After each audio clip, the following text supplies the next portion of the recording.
Wakenya hamjambo, pahali popote mlipo jioni ya leo. Ni mimi wenu Isaac Mungai ama kijana msafi, na mimi ndio youth leader wa chama cha DCP katika kaunti ya Kiambu na mwana soja wa His Excellency Rigathi Gachagua, na nimekuja hapa kupongeza watu wa Ol Kalou kule Nyandarua kwa sababu ya vile ambavyo walijitokeza kwa wingi siku ya Thursday katika uchaguzi ambao tulikuwa nao huko. Na ni vizuri niwapongeze kwa sababu katika zile by elections tumekuwa nazo, kwa hiyo mwaka mmoja umepita, zile by elections zote tumekuwa nazo, watu wa Ol Kalou ndio walijitokeza kwa wingi zaidi kuliko zile by elections zingine zote, kwa sababu tukijumuisha wale wapiga kura wote ambao walihusika katika hiyo uchaguzi ni zaidi ya 40,000, na DCP tukaweza kuimbuka washindi kwa kura over 35,000. Na zile by election zote watu wa UDA ama watu wa ODM wamekuwa kishiriki, na mahali pengine waliweza kushinda, hakuna mahali wamefikisha 20,000. Kwa hivyo nipongeze watu wa Ol Kalou kwa sababu wamevunja rekodi kwa vile ambavyo walionyesha upendo kwa mheshimiwa wao Samuel Kamau Ngotho, na vile pia walionyesha upendo kwa chama chetu cha DCP na wakaweza kujitokeza kwa njia kubwa zaidi. Ingawaje tumekuwa na changamoto kwa sababu watu wetu walipigwa, wananchi walipigwa, na hasa watu wetu wa media wakapigwa na maaskari, wakapigwa na wakora wale walikuwa wameletwa na watu wa serikali, watu wa tutam, na wakanyang'anywa vitu zao. But despite all those things, nishukuru watu wa Ol Kalou na niwapongeze pakubwa kwa sababu ya kusimama kama watu shujaa, na wakakubali chama ya DCP ipatiwe heshima, sio tu hapa Mlima Kenya lakini katika nchi ya Kenya, kwa sababu mnajua wale wakora ambao tumekuwa tukishindana na wao kila siku wanasema ya kwamba DCP ni chama ambao hakuna mahali naenda, lakini mliwahakikishia wao hiyo siku ya kwamba DCP ndio ile simba itawika hapa Mlima Kenya, na ndio ile simba pia itaguruma na itawika mpaka nchi ya Kenya. Kwa hivyo sisi tunawashukuru kwa vile ambavyo mmefanya chama chetu kuheshimika katika nchi ya Kenya, na pia vile mlisimama kama watu wa Ol Kalou kuhakikisha kwamba jamii zote za Kenya, wale ambao wako katika mrengo ya one term, wameheshimika pakubwa. Hamukufanya Mlima Kenya peke yake kuheshimika, lakini pia mumetia moyo zile jamii zingine ambazo wanashirikiana na sisi kusema ya kwamba mwaka ujao lazima tutabadilisha uongozi wa nchi. Mumekuwa kielelezo chema kwa zile jamii zingine ambazo zinashirikiana na sisi kusema ya kwamba lazima William Ruto ataenda nyumbani. Niambie watu wa Ol Kalou, mumetia nguvu pia kwa wale Wakenya wote katika nchi hii ambao wanasema ya kwamba ni one term, kwa sababu mumeonyesha ya kwamba itawezekana. Na mimi leo nikiwa hapa nafurahia kama kiongozi kijana katika taifa hili. Niko na furaha siku ya leo nikisema ya kwamba vile ambavyo tulianzisha maneno ya kupeleka William Ruto nyumbani, na vile ambavyo watu wa Ol Kalou mmetuonyesha kwamba inawezekana, mimi pia nasukuma hiyo gurudumu ya kusema ya kwamba William Ruto ataishi kuwa one term, na mwaka ujao tutapeleka yeye nyumbani. Mimi nikimalizia niseme ya kwamba Murkomen na William Ruto na Bwana Kaja IG, mahali popote mlipo mnafaa kuaibika sana. Shame on you, kwa sababu nyinyi ndio mmeshikilia ulinzi wa nchi. Shame on you, kwa sababu nyinyi ndio mnafaa kulinda wananchi. Shame on you, kwa sababu nyinyi ndio mliangusha wananchi. Ile aibu tulipata hiyo siku ya uchaguzi, ile aibu tulipata hapo, kwa mama kupigwa, watoto kupigwa, vijana kupigwa, wazee kuumizwa, wanahabari kunyang'anywa vitu zao za kazi. Hiyo aibu yote tuli witness hiyo siku ya Thursday pale Ol Kalou. Ni wewe William Ruto, ni wewe Murkomen, na ni wewe Bwana IG, kwa sababu nyinyi ndio mnafaa kuwekea Wakenya ulinzi. Nyinyi ndio mnafaa kuchunga maslahi ya Wakenya pahali popote walipo, kuhakikisha kwamba wamewekea ulinzi ya kutosha, kwa sababu nyinyi ndio tumepatia hiyo mamlaka. Nyinyi ndio mko na pesa ya wananchi ya kuhakikisha kwamba mmeweka security ya kutosha na wananchi wamelindwa pamoja na mali yao. Kwa hivyo mimi nikiwa hapa niwaambie shame on you nyinyi watatu. Mumeangusha nchi ya Kenya. Ile aibu tuko nayo leo hii. Ile aibu tuko nayo leo hii ni kwa sababu yenu. Mmeshindwa kufanya ile kazi ambayo mnafaa kufanya. Na mimi niambie Murkomen, wacha kurukaruka hapa ukifanya conference za upuzi za ujinga. Wacha kuongea kizungu mingi hapa ukirukaruka hapo. Ukituambia sijui ilienda ikawa. Wacha kutupatia kizungu mingi bwana Murkomen. Haujui kazi yako ni gani? Hakuna siku umetekeleza kazi yako tangia uingie katika waziri wa usalama. Hakuna siku hata moja umetekeleza ile kazi unafaa kufanya kama waziri wa usalama. Na niambia Murkomen hapa bila kuogopa kama kiongozi kijana katika taifa hili. Wale wakora walipiga watu wetu siku ya Olkalau, bwana Murkomen. Ni askari ambao nyinyi mlipatia buduki, mkapatia mask, mkawapatia kofia za kujifunika, mkawapatia maprado. Wale ambao walipiga watu hiyo siku ni askari ambao walikuwa na nguo za raia. Na nyinyi ndio mliwa facilitate. Nyinyi ndio mlikuwa mnafanya coordination. Kwa hivyo niambia Murkomen, wacha upuzi kusema ya kwamba sijui ilienda ikawa, acha kizungu mingi. Wacha kizungu mingi. Kama iko watu wamekuwa wakipanga njama ya kuhakikisha kwamba wananchi wamepigwa na mali zao zimeibiwa, Murkomen unajua kile kinaendelea. Na ni aibu sana bwana Murkomen. Ni aibu sana. Ni aibu sana kwa sababu mpaka tuliona wale walikuwa na coordinator wa wakora ni wabunge wako. Wale wanaramba William Ruto matako. Wale wabunge wanaramba William Ruto matako usiku na mchana. Ndio walikuwa wana coordinate watu wetu wapigwe, vitu zao ziharibiwe na watu wetu wakapoteza vitu zao hiyo siku ya uchaguzi. Tusidanganyane hapa hakuna uchaguzi hakuna uchunguzi tunahitaji. Tuliona kwa televisheni, tuliona kila mahali wale ambao walikuwa na coordinate wakora. Kwa hivyo Murkomen, kama wewe ni mwanaume, bwana Murkomen, I dare you, kama wewe ni mwanaume na unajua ya kwamba iko kazi unafanya katika wizara ya usalama, shika hawa wakora wa tutam ambao wanaramba William Ruto matako usiku na mchana, fungia wao. Wao ndio wenye gun. Na nilisema hapa juzi ya kwamba hatuwezi vumilia insecurity ya nchi kama wa Kenya. Hii mambo ingine yote tunaweza vumilia. Hii mambo ingine yote ni sawa, tunaweza vumilia mpaka mwaka ujao tufukuze William Ruto. Lakini mambo ya usalama ya wananchi, we cannot discuss, we cannot negotiate. We cannot negotiate the security of our country. We cannot negotiate. Na mahali imefika hatuwezi kubali nchi itawaliwe na wakora. Nyinyi mnakusanyika hapo usiku, mnapanga askari kidogo, mnawapatia mask, mnawapatia makofia, mnawapatia bunduki, ndio mkapigane huko. Hatuwezi shabikia uongozi wa kiupuzi kama hiyo. Hatuwezi shabikia serikali ambao inapiga wala watu waliweka katika uongozi. Hatuwezi shabikia serikali ambao inatumia ushuru wa wananchi kuangaisha, kuwanyang'anya vitu zao na kuwaua. Hatuwezi shabikia. Na niambia William Ruto, uamuzi ni wako. Ukishindwa kuweka ulinzi katika nchi hii,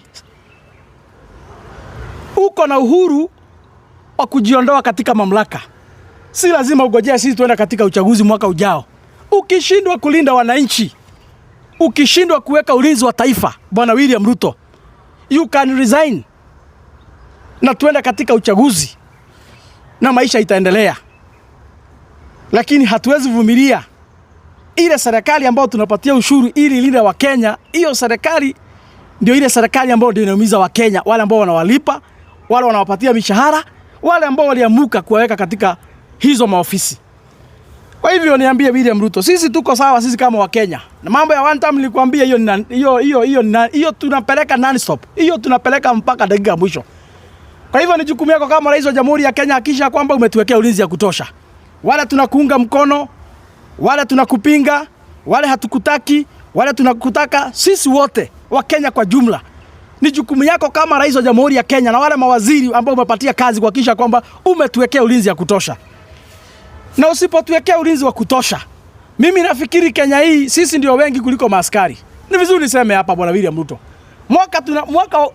Mwaka ujao tukiingia katika uchaguzi mkubwa, wa Kenya zaidi ya milioni 30 wataamuka kupiga kura. Kwa hivyo kama iko wakora mnapanga, Kama iko askari mnapanga watapiga raia hiyo siku, mjue ya kwamba sisi wananchi ndio tutakuwa wengi. Na mahali imefika, hiyo siku ikifika, mkitaka wananchi wajilinde, sisi hatuna wasiwasi. In any case, uchaguzi mkubwa tutashiriki zaidi ya wapiga kura milioni 30. Kwa hivyo we'll be having enough numbers to protect ourselves. Kama William Ruto kazi imekushinda. Kwa hivyo mimi sitaki nizungumze kuzidi hapo. Lakini ni vizuri tupatiane ilani ya mapema. Mambo ya usalama wa nchi, mambo ya ulinzi wa nchi, hiyo ni kitu ambao hatuwezi negotiate. Na mimi niambie Bwana Oscar Sudi, nimeona ameongea mingi wakiwa na Faruki Bet. Jamii ya Mlima Kenya imetapaka kila mahali. Sisi tunapenda amani, sisi hatunanga fujo na watu. Lakini sisi si waoga eti tunaweza shindwa kupigania haki yetu. Sisi sio waoga eti tunaweza shindwa kujieleza matakwa yetu kama jamii. Na kujieleza sisi matakwa yetu na kupeana mapendekezo yetu na kujielezea sisi wenyewe na kuongea yale yanatuhusu. Hiyo isifanye muone ni kama tunakosea wale wengine ama ni favor mnatufanyia. Ni haki yetu pia kama jamii kuongea ile mambo ambayo inatuhusu. Ni haki yetu kama jamii kutapakaa katika nchi ya Kenya kila mahali. Ni haki yetu kufanya biashara kila mahali. Na ni haki yetu kushughulika na mambo ya uongozi ya taifa. Kwa sababu kila jamii inataka uongozi. Naona jamii ya Waluya pia wanataka uongozi. Jamii ya Wakamba pia wanataka uongozi. Jamii ya Wajaluo pia wanataka uongozi. Kila jamii hapa inatafuta uongozi na ni haki na ni demokrasia ya kila jamii. Kwa hivyo msione ni kama ni favor tunafanyiwa kwa sababu ati tumetapaka katika kila mahali katika nchi ya Kenya. Ni haki yetu pia kujiongea, ni haki yetu pia kujitetea, na ni haki yetu pia kutafuta serikali na kutafuta maendeleo kwa sababu ya watu wetu.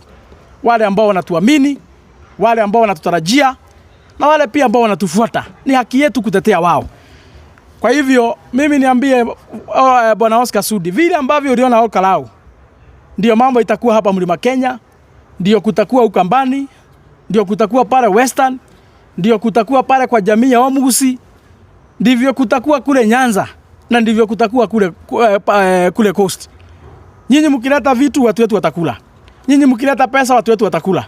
Lakini siku ya kupiga kura ikifika, mambo ya William Ruto kukua one time, hiyo ni constant. Hiyo haiwezi badilika. And let me tell you Bwana Oscar Sudi, hamwezi nunua trust na hamwezi nunua loyalty.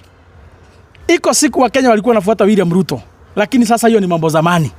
Iko siku wa Kenya walikuwa wanaamini William Ruto, lakini sasa hiyo ni mambo zamani. Hakuna idadi ya pesa ambayo imetosha kununua loyalty ama trust ile ambayo tulikuwa nao kwa William Ruto kabla kuja kutusaliti sisi kama wa Kenya. Kwa hivyo hiyo maneno ilikwisha. Ile heshima tulikuwa nayo na William Ruto, ile kumwamini tulikuwa tunamwamini yeye pamoja na wakora wake wa tutam. Hata mtupatie nini, hata mtoe figo zenu tupatiwe, hata mtoe maini zenu tupatiwe, hata mtoe roho zenu mtupatie. Hakuna kitu chochote mnaweza fanya ile imani tulikuwa nayo na William Ruto na wakora wake irudi mahali ilikuwa. Hiyo ni mambo zamani, na hapo tulitoka. Kenya tunaikomboa, Kenya tunasonga mbele. Kwa hivyo kwa haya mengi na machache nitafikisha hapo. Kama kuna swali nitachukua swali moja, kama hakuna swali tutatamatishia hapo. Lakini vile ambavyo tumekubaliana ni ya kwamba sisi kama viongozi vijana katika taifa hili, mambo ya ulinzi wa taifa, mambo ya usalama ya watu wetu, hiyo hatuwezi negotiate. Na William Ruto anafaa kujua hivyo. Na kila siku mkituma wakora wako, sisi kama viongozi vijana katika nchi hii tutaprotect watu wetu na tutawapigania mpaka dakika ya mwisho. Pengine tuliona wale wabunge ambao wanaunga mkono serikali walisema kwamba wata make a major political move. Pengine wakisema wata join DCP, maybe mtawajoin, mtawakubalisha ama? Sisi kama chama cha DCP ni chama tuko na demokrasia na tuko na uhuru. Na chama ni chama ambao ni chama ni ya kila mtu. Hii chama ya DCP ni chama ya kila mtu. Kama iko mtu anasikia kwamba ameonja mkate kama wale wanafunzi wa Yesu ambao walionja mkate wakafunguka macho, kama iko wakora wanakula kwa William Ruto usiku na mchana, na mahali imefika wamefunguka macho. Wao wakisikia watajiunga na sisi wana DCP, sisi hatujafunga mlango. Mlango ya chama chetu iko wazi. Rigiji yako tayari kupokea kila kiongozi. Wewe ukifunguka macho, unajua kila mtu anafunguka macho na wakati wake. Wale sofa walipeana statement kama mmefunguka macho na mmeona yenyewe William Ruto hakuna mahali anaenda. Na mmeona William Ruto yenyewe ni muaji. Mmeona William Ruto ni mfisadi. Mmeona William Ruto anaelekeza nchi kwa shimo. DCP tumefungua milango, and then mkuje. Ile kitu ningehimiza ni vile ambavyo Rigiji alisema kiongozi wetu ya kwamba kama mnakuja msikuje usiku. Hatutaki mtu anakuja usiku kama Nicodemus. Kama mnakuja mkuje mchana. Ndio watu wajue ya kwamba ni wazi mmekuja. Lakini sisi kama Wakenya ni vizuri kwa sababu umeuliza hiyo swali. Niseme ya kwamba I want to echo what Honorable Sifuna said just the other day. Sisi hatutafunga mlango. We are not going to gatekeep anything. Wale ambao wanajihisi ya kwamba wanataka kukuja mlango hii ya one time, nyinyi mko karibu, milango yote imefunguliwa. Mkitaka kuingia katika DCP, milango imefunguliwa. We are not gatekeeping. In any case, mapenzi yetu kama wana DCP na jamii ya one time, mapenzi yetu ni kuhakikisha kwamba William Ruto amekuwa one time president. Kwa hivyo mkiporomoka huko mkuje kwetu mkiwa mmefunguka macho, itakuwa kazi rahisi kwetu. So sisi tumefungua milango. Wakuje DCP wale ambao wanajizia kwamba wanataka kuja wakuje DCP. Milango iko wazi. Lakini wakuje mchana vile Rigiji alisema, wasikuje mambo ya usiku. Mambo ya giza ndio hatutaki. Na wajieleza kwa Wakenya. Wakivuka saidi hii, wakifunguka macho, wajieleza kwa Wakenya. Sisi hatuna vita. Sisi hatuna chuki. Tumewakaribisha wale ambao watakuja. Bora tu wajieleze kwa Wakenya. Kwa sababu chama cha DCP ni chama ya Wakenya. Kama hakuna swali tutatamatishia hapo. Sisi tutazidi kuzungumza kwa sababu ya nchi yetu. Na tukumbusha William Ruto hatuna nchi nyingine isipokuwa hii. Ndio maana mambo ikienda mrama, mambo ikiharibika lazima tuongee. Mpende msipende. Asanteni sana.